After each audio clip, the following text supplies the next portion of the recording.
یاد کردم کوه و ایلاقی وطن، یاد کردم گاو و تیلاقی وطن. موزه کرزی و پیپاقی وطن، چکه و قروت و قیماقی وطن. غریبی خار و دلگیرم کدی، در جوانی نرسگی پیرم کدی. یاد کردم خانه و بام و درم، نرسگ و خینگاله و گاو و خرم. در وطن باشم مگر شیری نرم، در غریبی مثل گوسفندی کرم. غریبی خار و دلگیرم کدی، در جوانی نرسگی پیرم کدی. یاد کردم چلپک و نانی وطن، کلچه و فطیر چکدانی وطن. صدقه نان و نمکدانی وطن، بانوان چهره خندانی وطن. غریبی خار و دلگیرم کدی، در جوانی نرسگی پیرم کدی.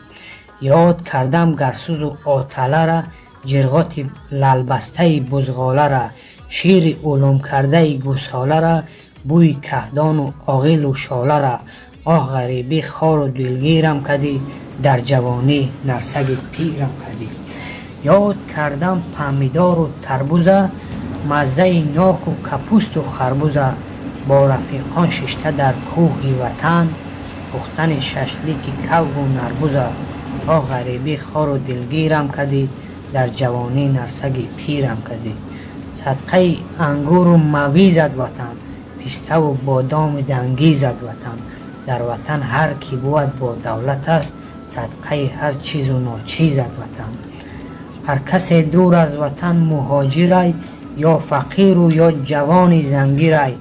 حال و زارش بدتر از خر پیر، زیغ نشد دوستم نصیب و تقدیر. غریبی خار و دلگیرم کدی، در جوانی نرسگی پیرم کدی.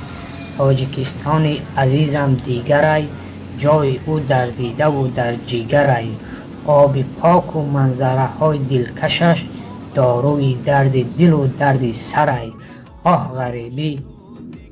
غریبی خار و دلگیرم کدی، در جوانی نرسگی پیرم کدی.